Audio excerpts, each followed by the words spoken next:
구약성경 시편 24편 1절로 10절입니다. 구약성경 시편 24편 1절로 10절. 오늘 우리에게 주실 하나님 말씀을 한 절씩 받들어 봉독하겠습니다. 땅과 거기에 충만한 것과 세계와 그 가운데 사는 자들은 다 여호와의 것이로다. 그 터를 바다 위에 세우시며 강들 위에 건설하셨도다. 여호와의 산에 오를 자가 누구며 그의 거룩한 곳에 설 자가 누구인가? 또 손이 마음이 청결하며 죽지 아니하며 거짓 맹세하지 아니하는 자로다. 그는 여호와께 복을 받고 구원의 하나님께 위를 얻으리니. 그는 여호와를 찾는 족속이요 야곱의 하나님의 얼굴을 구하는 자로다. 문들아 너희 머리를 들지어다. 영원한 문들아 들릴지어다. 영광의 왕이 들어가시리로다. 영광의 왕이 누구냐? 강하고 능하신 여호와 전쟁에 능한 여호와시다. 문들아 너희 머리를 들지어다. 영원한 문들아 들릴지어다. 영광의 왕이 들어가시리로다. 영광의 왕이 누구시냐? 만군의 여호와께서 곧 영광의 왕이시로다. 셀라. 아멘. 할렐루야. 우리 영광의 여호와를 마주할 수 있기를 간절히 축복합니다. 여호와는 영광받기에 합당하신 분입니다. 그러기에 우리는 날마다 그 입술을 열어 그 삶을 또한 토대로 여호와께 영광을 돌려야만 하는 것입니다. 우리에게 주어진 삶의 자리라면 여호와 하나님만을 높이는 것입니다. 그러기에 오늘 여러분들의 삶의 한 자리 한 자리에서 여호와께 영광 돌며 끝까지 살아갈 수 있기를 간절히 축복합니다. 오늘 시편 24편 1절로 10절 말씀 가지고 여호와 앞에 서려는 자라는 제목으로 함께 은혜를 받고자 합니다. 이야기했듯 여호와 앞에 서려고 하는 자들은 여호와를 영광 돌릴 수 있는 자가 되어야 합니다. 그만큼 자격이 되어야 한다는 것이죠. 여호와 앞에 섰다고 다 여호와께 영광 돌립니까? 아니요. 그만한 자격을 갖추지 못하면 여호와께서 영광 받지 못하다는 거예요. 그러기에 오늘 저와 여러분들이 여호와 앞에 서는 자이기 때문에 여호와께 영광 돌릴 수 있을 만한 자격도 갖추어 살아갈 수 있기를 간절히 부탁드립니다. 오늘 다윗의 시라고 불리는 시편 24편을 우린 보고 있습니다. 이 시편 24편은 이 배경을 갖고 있는데 예루살렘이라는 배경을 갖고 있습니다. 예루살렘은 당시 다윗성이라고 이야기하고 시온성이라고도 불리는 예루살렘의 명칭을 갖고 있습니다. 이 예루살렘은 하나님께서 정하여 구별하신 특별한 장소를 말하기도 합니다. 그래서 하나님의 임재와 보호 그리고 영광이 깃들인 곳이 예루살렘이라는 것입니다. 더욱이 이 예루살렘을 향하여 하나님이 이런 마음을 갖고 있습니다. 보시기에 즐거웠다.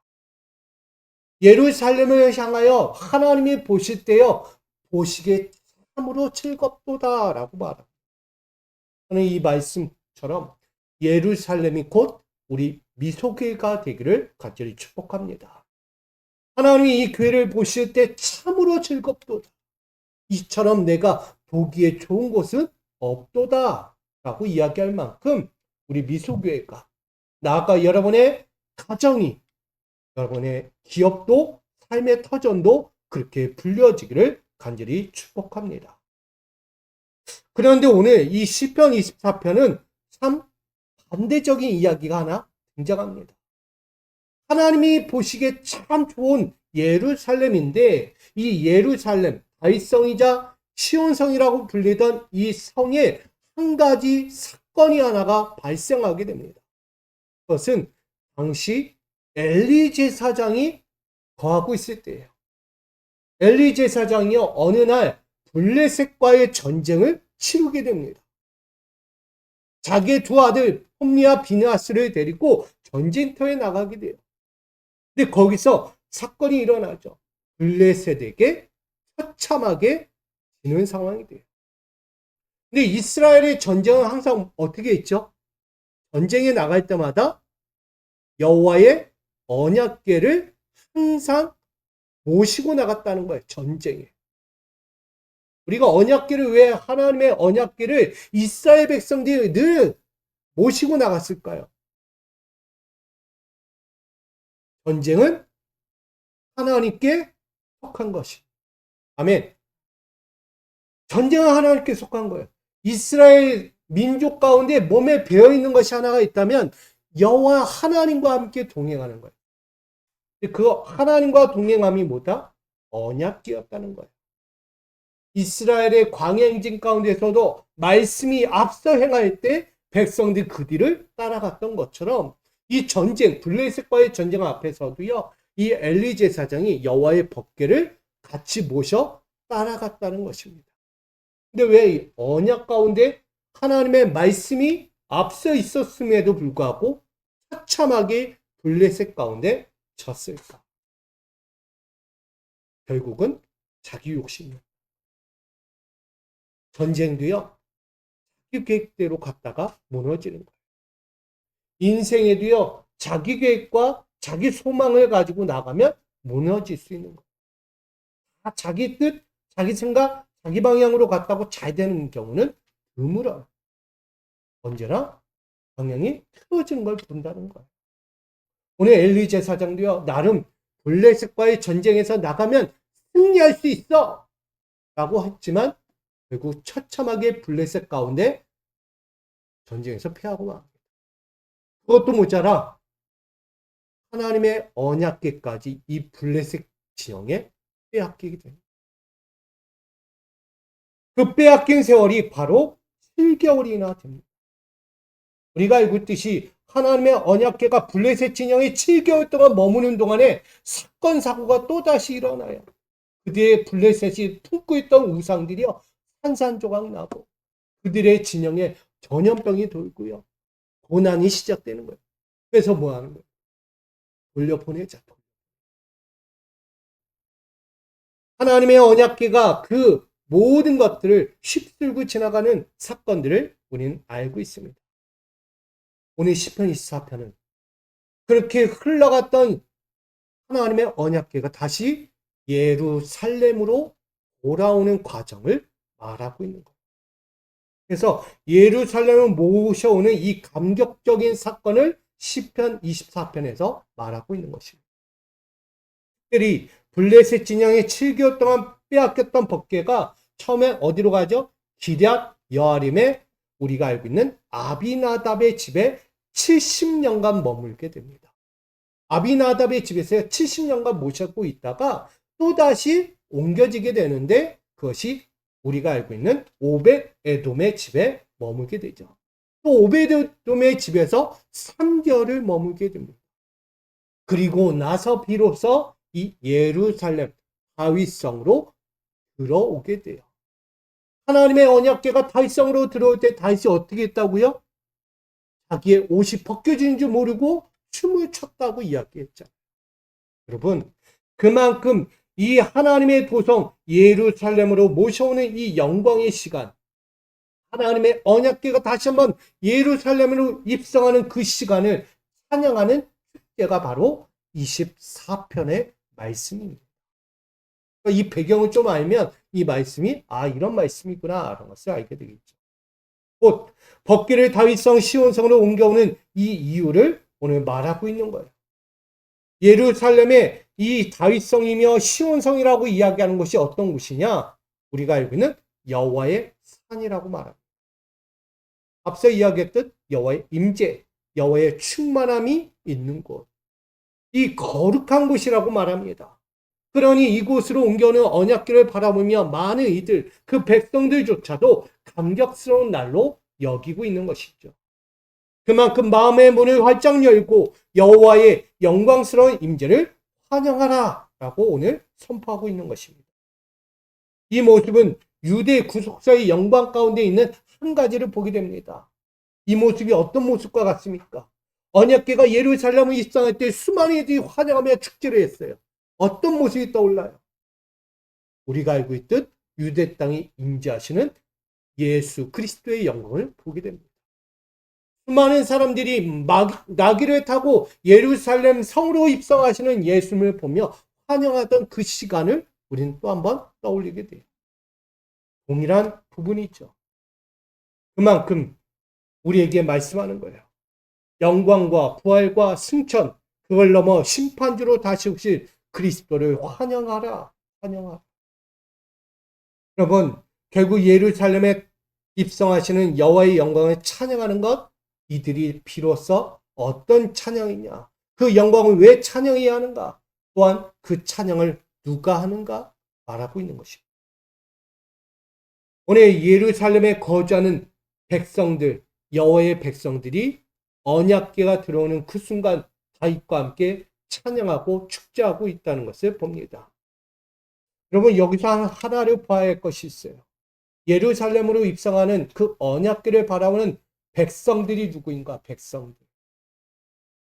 예수님이 입성하시는 그 예루살렘에서 예수님을 향하여 환호성 치던 이들은 누군가를 다시 한번 보셔야 돼요. 예수님의 입성은 그들에게 정치적인 메시아였어요.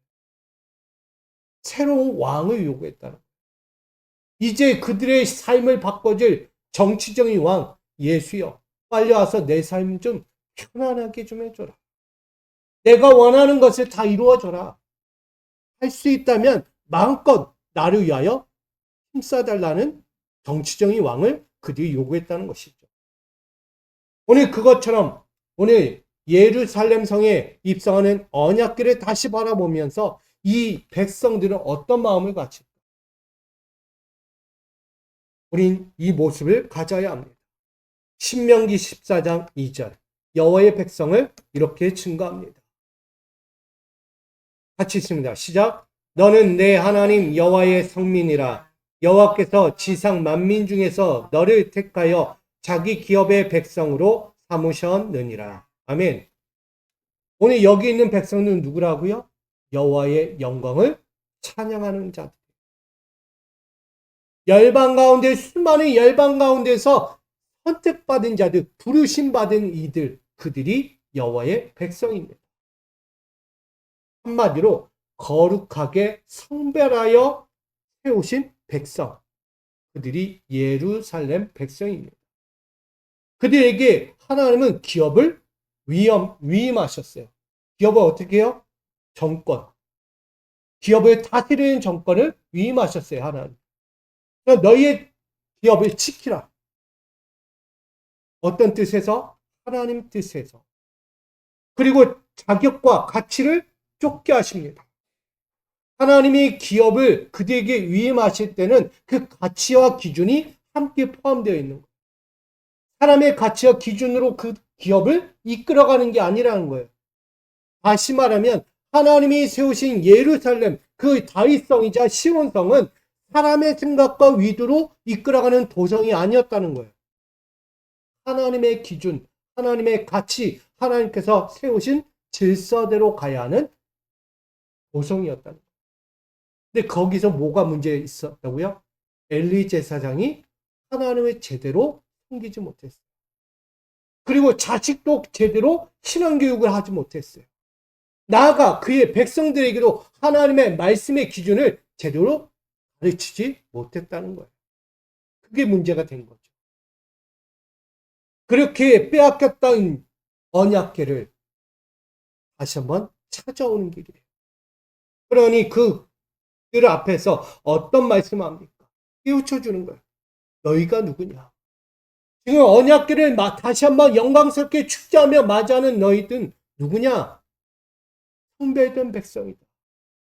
세상 어떤 나라 그들이 아니라 그들 가운데서도 부르심 받은 선한 민족, 선민이라고 이야기합니다. 하나님의 백성. 그래서 그들에게 이렇게 말씀하죠. 24장 1절이에요. 1절, 2절. 다 같이 있습니다. 시작. 땅과 거기에 충만한 것과 세계와 그 가운데 사는 자들은 다 여호와의 것이로다.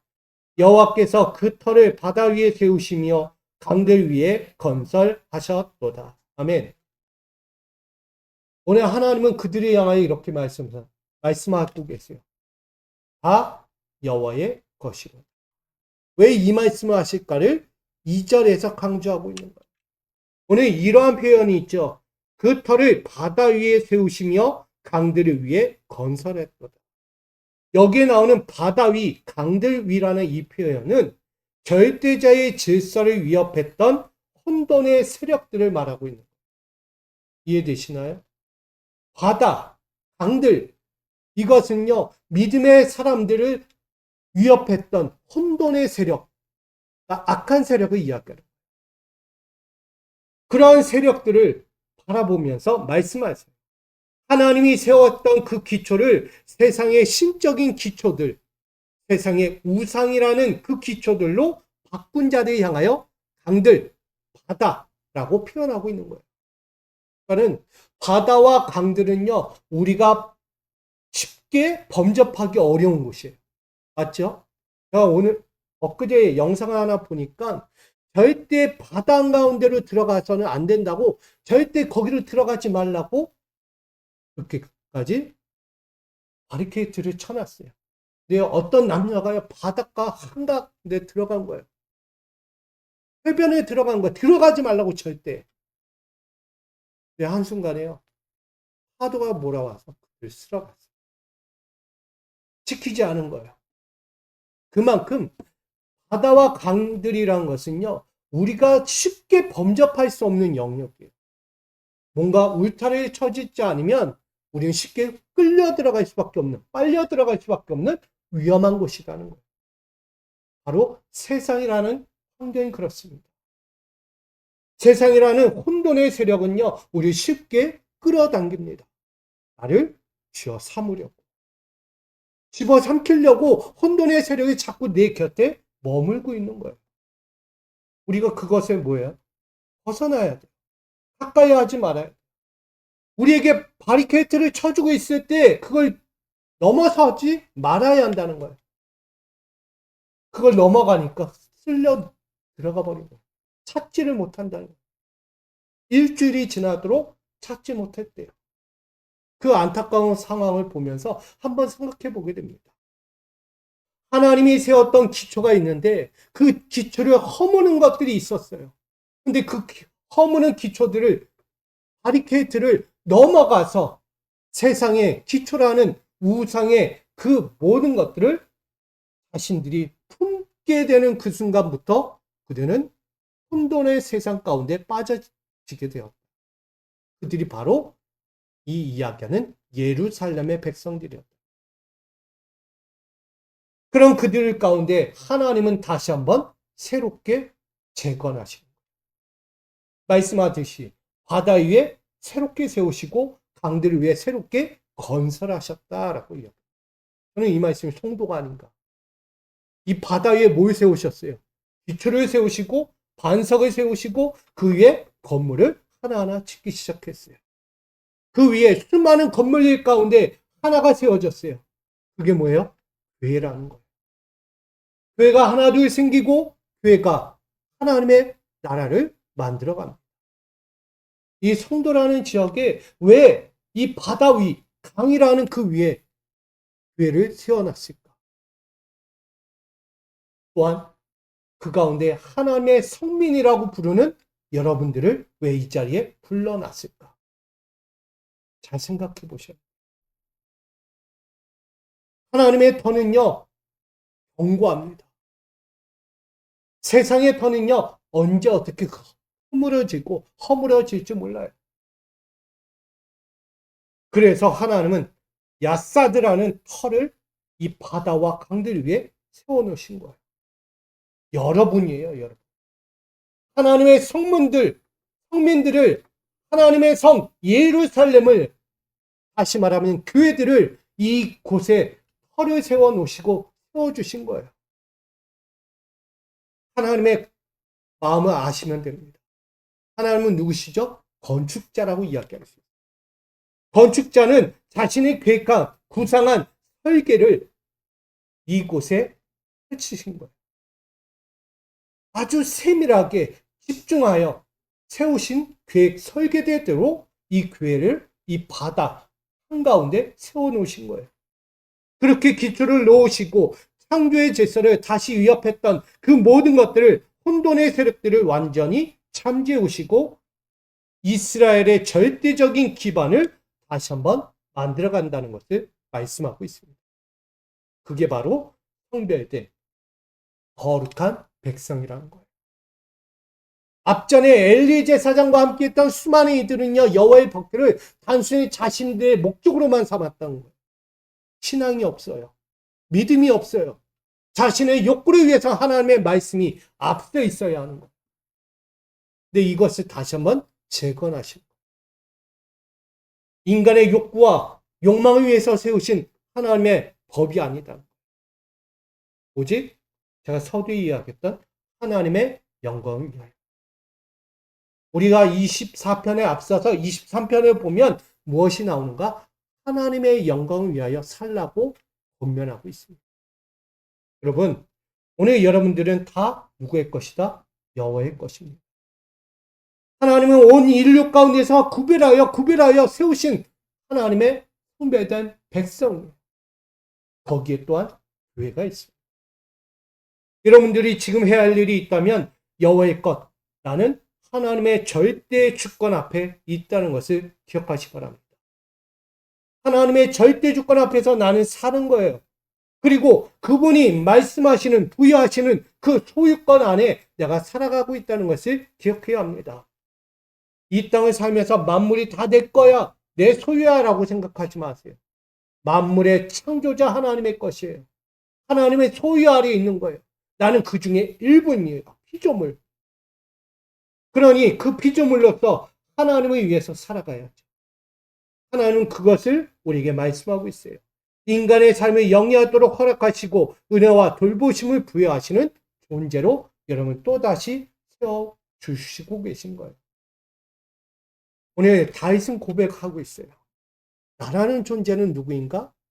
하나님의 영광을 위해서 세워진 존재인데 지금 하나님의 영광을 위해서 살아갈 믿음의 백성들이 지금 흐트러지고 허물어진 세상의 혼돈 가운데 있는 우상을 섬기다 그렇게 흐트러진 것을 다시 한번 바로잡기를 원했어요. 그가 늘 이야기하는 건 나는 여호와의 전을 세우고 싶다. 나는 여호와의 말씀을 임재하시는 그곳을 만들고 싶어.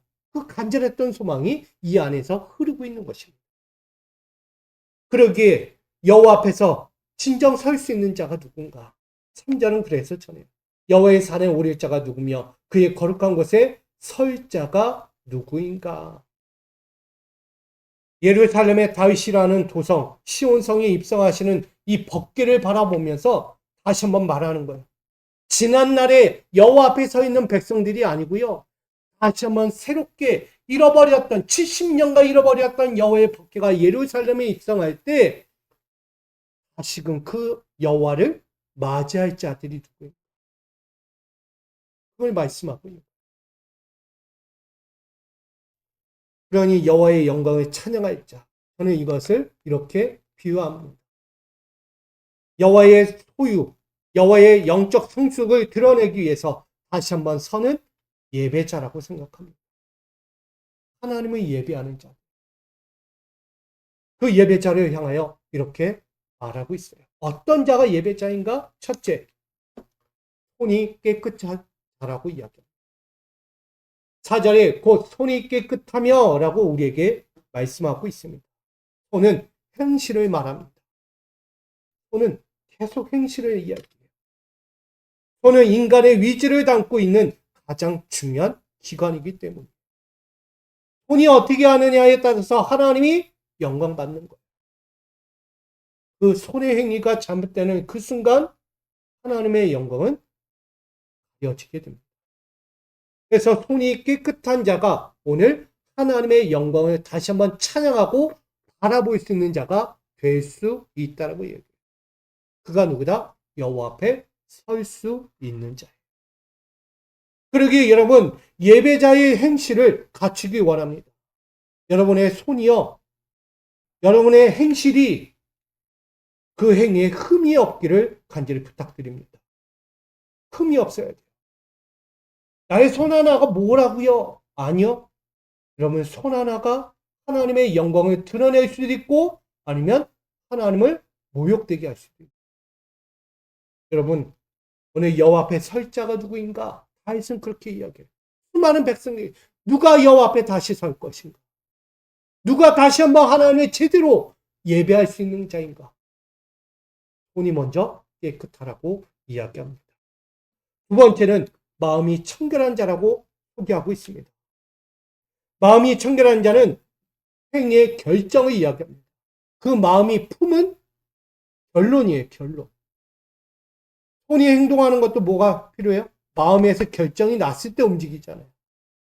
마음에서 결정이 안 나면 움직이지 못해요. 그만큼 마음이 청결하다는 것은 행위의 결정이 옳아야 한다는 것을 말합니다. 영육간에 그 행위에 따른 자신의 결정이 그대로 반영되기 때문에 하나라도 그 모든 것들이 흐트러짐이 되어서는 안 된다는 거예요. 결론적으로 예배자의 마음은 오늘 여러분들이 하나님을 예배하는 영광스럽게 하는 예배자의 마음은 옳은 결정이 되어야 돼요. 어떤 결정? 책임을 질 수 있는 결정이 돼요. 여러분들이 이제 한 주간 또다시 살아갈 때에 내 한순간 한순간이 책임을 질 수 있는 마음의 결정이 되어야 합니다. 책임을 질 수 없는 마음의 결정이 된다면 절대 해서는 안 되는 거예요. 내가 죄를 질 거 알면서 그 죄라는 것을 알면서 내가 그 마음의 결정을 가지고 죄 짓는다면 그건 책임을 져야죠. 죄에 대한 결과. 아니면 의로운 일을 위하여 내가 그 행실을 했다면 그 마음의 결정에 따라 하나님 앞에서 책임을 질 수 있는 의로움이 되어야 하는 거예요. 어느 자리 앞에서든 여러분 결정할 수 있기를 부탁드립니다. 마음이 청결하다는 것은 그만큼 뭔가라도 붙잡을 수 있는 확신이 있어야 하는 거예요. 저는 여러분들이 예배자로서 하나님 앞에서 설 때에 정말 책임질 수 있는 자로 다시 살아갈 수 있는 여러분과 제가 되기를 부탁드립니다. 세 번째는 뜻을 허탄한 데 두지 않는 자라고 오늘 사전은 또 한 번 증가합니다. 뜻을 허탄한 데 두지 않는다는 것은요, 마음이 청결한 자의 정신 상태를 이야기하는 거예요. 마음이 가기까지 뭐가 있어야 돼요? 정신 상태가 필요한 거죠. 그만큼 뭐 한다? 지킨다는 의미입니다. 정신을 지킨다는 거예요. 정신이 혼미해지면요, 어떤 것도 제대로 할 수 없어요. 내가 말하는 것, 내가 행동하는 것, 내가 품은 것이 옳은지 그릇된 건지 정신이 옳지 않다면, 그걸 분별하지 못한다면 내 하는 것에 대해서 알아요, 몰라? 모르는 거예요. 책임도 못 져요. 그만큼 정신 상태가 고다야 하는 거예요. 깨어 있어야 한다는 거예요.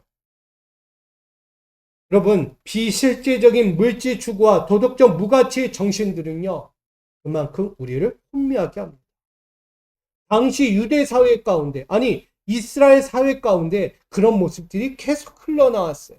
하나님을 여기에 두고도 우상을 계속 섬기는 정신적인 혼미함이 그들 가운데 있었던 거예요. 그러니 얼마나 힘들어요, 신앙생활이. 하나님은 하나님대로, 우상은 우상대로 섬겨야 하는 힘든 거예요, 삶이. 그러기에 공허하고 허무한 우상들 때문에 무너져가는 하나님의 진정한 뜻, 여러분들을 향한 하나님의 진정한 뜻을 버리지 말라는 거예요. 여러분, 공허와 허무의 우상 앞에 여러분 빼앗기지 마십시오. 예배자는 정신이 깨어 있어야 합니다. 깨어 있으라, 깨어 있으라. 무가치한 우상들의 영혼을 팔지 말라고 오늘 세 번째로 뜻을 허탄한 데 두지 말라고 말씀하는 것입니다. 마지막 네 번째는 거짓 맹세하지 않는 자라고 말합니다.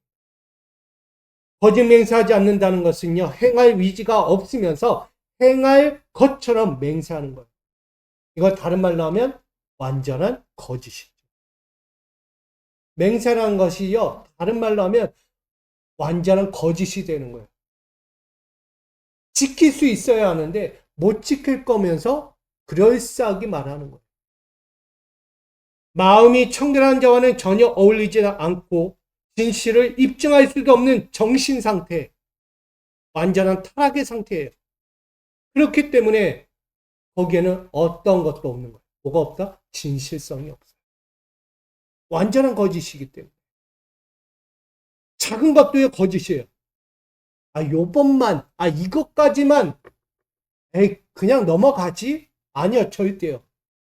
사소한 거 하나도 내게서 거짓되고 타락되고 악이라면 그건 끝난 거예요. 저는 늘 생각하는 게 있어요. 나무에 나뭇가지가 있는데 나뭇가지가 조금이라도 떨어져서 있다면 뭐예요? 떨어진 거예요. 이미 죽은 거라고. 생명이 없는 거예요. 생명은 나무에서 나뭇가지가 이어져 있어야 하는 거예요. 그래야 잎사귀가 나고 거기에 열매도 맺는 거죠. 떨어져 있는 데서 어떻게 해요? 그래서 보이잖아요. 섞여 있으니까. 여기에도 죽은 이파리가 있을까요? 없을까요? 분명히 섞여 있을 거예요. 그것이 살아있다고 절대 누구 하나 말하기 어렵습니다. 왜? 떨어진 건 죽었기 때문이에요. 오늘 이들에게 말합니다. 너희가 진짜 하나님께 섬기고 있다고 말할 수 있는가? 아니, 지금 예루살렘으로 다시 입성하는 그 하나님의 언약궤를 바라보며 찬양하고 경배하지만 다시금 너희가 진정한 하나님의 백성으로 결단할 수 있겠는가? 맹세할 수 있겠는가? 그러면 뭐 해야 돼요? 깨어 있어야 돼요. 확신이 있어야 돼요. 진실성이 있어야 한다는 거예요.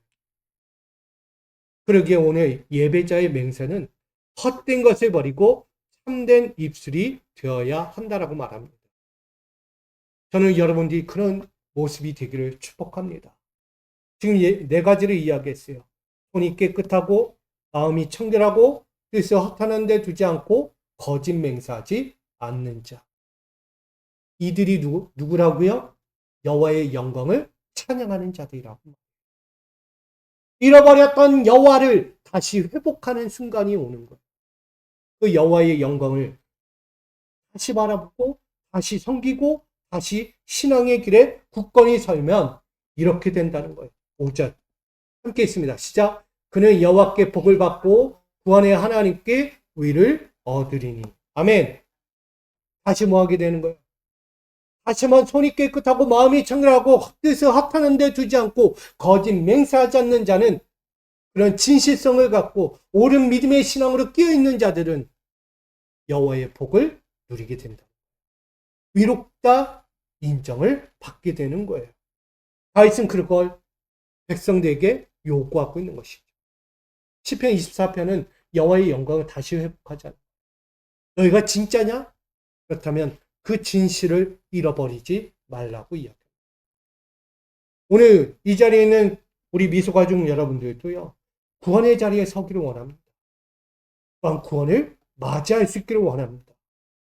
그럴 자격이라면 오늘 하나님께로부터 얻을 인정과 약속을 얻으려면 오늘 다시 한번 여러분이 앞서 이야기한 4절의 말씀을 꼭 지켜 행하기를 원합니다. 깨끗해야 돼요. 청결해야 돼요. 편한 마음 두지 말고요. 진정한 진실의 맹세를 갖고 살아야 합니다. 그러므로 남에게 해를 끼치지 아니하며 사회적으로나 개인적으로 삶에 흠이 없으며 어떤 조건 앞에서도 부정적으로 거론되지 않을 만큼 거룩한 성품에 부합할 수 있는 성숙하고 청결한 믿음의 예배자로 살아갈 수 있어야 하는 것입니다. 오늘 신명기 28장 14절은 우리에게 이렇게 이야기합니다. 함께 있습니다. 시작. 내가 오늘날 너희에게 명하는 그 말씀을 떠나 가로나 우로나 치우치지 아니하고 다른 신을 따라 섬기지 아니하면 뭐와 같다? 이와 같으리라. 아멘. 오늘 우리에게 명하는 말씀이 있어요. 세 가지. 하나님을 향하여 나아가는 무슨 신앙? 모든 신앙. 삐뚤어지지 않는 신앙이에요. 우리 자식들 보면 부모 앞에서 삐뚤어져요. 나 삐뚤어질 거야 하고 삐뚤어지지 않아요. 살다 보니까 삐뚤어져 있는 거예요. 세상의 환경이 그렇게 바꿔가고 있다는 거예요. 내 자식이 왜 그럴까? 이 말씀하니까 생각나는 게 있어요. 저희 사모님하고 큐티 하다가 이번 주에 그런 잠깐 싸우기도 했어요. 왜 그럴까? 왜 그럴까? 왜 우리 사람들은 죄를 질까? 왜 저 사람은 왜 죄인 걸 알면서도 또 죄를 질까? 생각해도 이해가 안 된다. 그래서 제가 그랬어요. 생각하지 마십시오. 답이 나옵니까? 결국 답이 안 나와요. 죄인 걸 알면서도 죄를 져요. 왜 그럴까? 뭘까요, 문제가? 왜 죄를 진다고 생각하세요, 여러분? 죄인 걸 알고, 잘못된 걸 알고, 이건 법에서 어긋난다는 걸 아는데, 왜 그럴까? 왜 그 일을 행하고 있을까? 제가 그래서 얘기했어요. 거기에 선한 양심이 없기 때문에. 선한 양심이 있다면 결코 그러지 않는다. 그 속에 선한 양심이 없다는 건 예수가 없기 때문이다. 성령이 계시지 않기 때문이다. 여러분, 왜 이 신앙의 고든 신앙을 가지라고 이야기하면 삐뚤어졌기 때문이에요. 삐뚤어진 신앙을 가지면 하나님 보이지 않아요. 하나님 되시지 않는다는 거예요. 예수가 예수로 보이지 않아요. 십자가 예수 나를 위한 게 아니야. 삐뚤어지면 그렇게 되는 거예요. 하나님이 나를 축복하신대. 아니, 난 축복받지 못해. 삐뚤어지면 그렇게 보여요. 여러분, 하나님께 향하여 나가는 자들은요, 고든 신앙 갖기를 원합니다. 삐뚤어지지 마세요. 뭐 내가 삐뚤어지고 싶다고 해서 삐뚤어지는 게 아니잖아요. 환경이 그렇게 다가와요. 그럴 때 우리가 이야기하잖아요. 너희 안에 무엇을 품으라? 예수의 마음을 품으라. 할렐루야. 예수의 마음을 품으면요, 고든 신앙이 돼요. 절대 삐뚤어질 수가 없어요. 예수의 마음을 품지 않으니까 벌써부터 어긋나요. 두 번째는 세상과 죄의 삶을 단절하고 믿음의 길을 쫓는 신앙을 가져야 합니다. 오늘 하나님의 명령은요, 다른 거 없어요. 믿음의 길을 살아라. 세상과 죄의 삶을 살지 말고 믿음의 길을 살라고 요구하고 있는 거예요. 아니, 믿음의 길이 뭐겠어요? 이야기했잖아요. 예수의 마음을 품는 삶이에요. 마지막으로 구원의 여정을 향해 순환의 십자가를 지는 신앙이 필요한 거예요. 자기 십자가는 자기가 지는 거예요. 그 뜻을 잘 이해하십시오. 하나님은 맨날 나에게 짐만 줘. 내가 지기도 어려운 거 맨날 지게 하셔. 그게 아니고요. 자기 십자가, 내가 하나님의 나라를 향하여, 하나님의 영광을 위하여 하나님께서 나를 향하신 그 뜻을 내가 이루기 위해서 져야 할 십자가가 있는데 그게 위로운 십자가라는 거예요. 선한 십자가예요. 하나님 마음에서 어긋나지 않는 거예요. 삐뚤어지지 않는 거예요. 그러기 오늘 하나님의 말씀만을 유일한 삶의 표대로 삼고요. 쫓아가는 예배자, 순례자가 되어야 한다라고 말하는 거예요. 오늘 영광의 왕 여호와 앞에 서는 예배자는요. 어떤 자격과 환경에든 불문하고 순례자의 길, 즉 순례자는 한결같은 신앙, 종교적인 신앙을 버리지 않는 거예요. 순례가 뭐죠? 순례? 선조들이 걸어왔던 신앙의 길을 내가 그 발자취를 그대로 학습하는 거예요. 따라가는 거예요. 바로 그걸 이야기하는 것입니다. 예수께서 살아갔던 순례의 길을 내가 따라가는 거예요. 한 걸음 한 걸음 부족하고 연약하지만 그래도 따라가는 거예요. 그렇게 따라가면 우린 어디가 있는가? 제사장적 순례의 길을 살고 있게 되는 거예요. 이해되시나요? 선조들이 걸어갔던, 아니 예수의 삶의 그 순례의 길을 내가 한 걸음 한 걸음 살아가다 보니까 비로소 나는 제사장적 순례의 길에 서 있다는 것을 보는 거예요. 나는 왕 같은 제사장이라고 이야기했어. 너희는 왕 같은 제사장이다. 아, 내가 언제 왕 같은 제사장이에요? 난 그렇지 못해. 부족해요. 아니요. 그렇게 살았더니 그 자리에 서 있던 것을 보게 되는 거예요. 다윗은 그런 삶을 살았어요. 부족하고 연약했지만 그래도 말씀을 붙잡고 제사장적 삶을 살려고 노력했던 것입니다. 결국 그로 인해서 그는 선하고 거룩하고 그 행위와 생각이 완전했다라고 이야기합니다. 우리 여기 있는 미수교의 성도 여러분, 우리 미수가족 성도 여러분, 완전한 삶이 되기를 축복합니다. 완전한 삶이 되세요.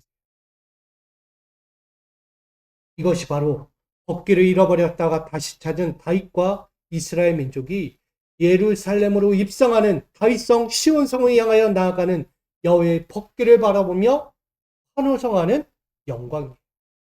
여호와의 영광. 누가 찬양하고 누가 그 여호와의 언약궤를 맞이할 것인가? 그 앞에 설 자가 누군가? 그럼 우리 마음을 활짝 열고 여호와의 영광스러운 임재를 환영하기 위해서 여호와 앞에 서라는 자, 여러분들은 오늘 9절과 10절의 말씀처럼 이렇게 하셔야 합니다. 같이 마지막에 읽겠습니다. 시작. 문들아 머리를 들지어다. 영원한 문들아 들릴지어다. 영광의 왕이 들어가시리로다. 영광의 왕이 누구시나 만군의 여호와께서 곧 영광의 왕이시로다. 아멘. 하나님의 영원한 언약 속에 허락하여 세우신 자들, 그 성전, 하나님의 백성은요, 그 성전에 향하여 나아갑니다. 영원토록 그 백성으로 존속될 것입니다. 떠나지 않는다는 거예요. 구별된 예배자로 서게 될 것입니다. 그러니 너희는 그 성문 앞에서 뭐 하라는 거예요? 고개를 들고 그 문을 열고 맞이하라는 거예요. 지금 예루살렘으로 입성하시는 영광의 언약궤, 다시 이야기하면 우리 미수교회를 향하여 입성하시는 여호와의 언약궤를 여러분 어떻게 맞이할 겁니까? 그 언약궤는요, 용사예요. 승리예요. 기적이에요. 믿음을 목격한 자들이 고백하는 찬양이기도 합니다. 언약궤. 그러게 우리 미소가족 여러분들이 그 언약궤가 지금 이 시간 이 자리로 입성하실 때 영광의 용사 되시는 그 이름의 찬양을 높이 같이 불러야 하는 것입니다. 저는 이 땅의 진정한 왕이시며 유일한 여호와 하나님 앞에 서려는 우리 미소교의 성도 여러분들이 앞으로도 그 영광의 외침을 멈추지 말고 손이 깨끗하고 마음이 청결하고 허탄한데 마음 두지 않고 오직 거룩한 맹세로서 하나님만을 향하여 두 손 들고 고백할 수 있는 그 위로운 자들의 외침이 이 자리에서부터 영광을 돌리고 또 영광을 돌릴 수 있기를 주님의 이름으로 축복합니다. 아멘. 여러분들은 여호와 앞에 서려는 자들. 그러기에 저는 여러분들 어떤 자리에 있든지 재물을 들던 여러분의 마음을 들던 거룩으로 그 앞에 드리며 나아갈 수 있기를 원합니다. 매 순간 그 여호와 앞에서 완전한 복종과 그 삶을 통해서 여호와의 영광을 찬양하면서는 예배자로 다시 이 모든 길을 달려갈 수 있기를 주님의 이름으로 간절히 축원드립니다. 우리 이렇게 인사하겠습니다. 매일의 삶에서 영광의 왕을 찬양하는 예배자가 됩시다.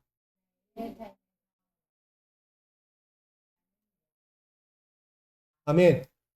그만한 자격을 갖춰야 돼요. 이 자격, 손, 마음, 뜻, 우리의 맹세. 이것이 온전해야 합니다. 그리고 그렇게 영광의 왕만을 찬양하는 예배자로 다시 거듭나기를 간절히 소망합니다. 아버지 하나님, 다시 한번 우리에게 세워진 자리가 있다면 여호와 앞에 서는 자리입니다. 그 앞에 설 때 손이 깨끗하고 마음이 청결하며 뜻을 허탄한 데 두지 아니하며 오직 거짓 맹세하지 않는 자로 여호와의 영광을 구하는 자들이라고 말합니다. 오늘 우리 미소가족들이 그렇게 여호와의 영광을 구할 수 있는 준비된 자, 깨끗한 자, 온전한 자, 그 아름답고 거룩한 것으로 주님 앞에 설 수 있는 예배자로 다시 결단하며 서며 나아가오니 그 서는 영광의 예배를 받아 주시옵소서.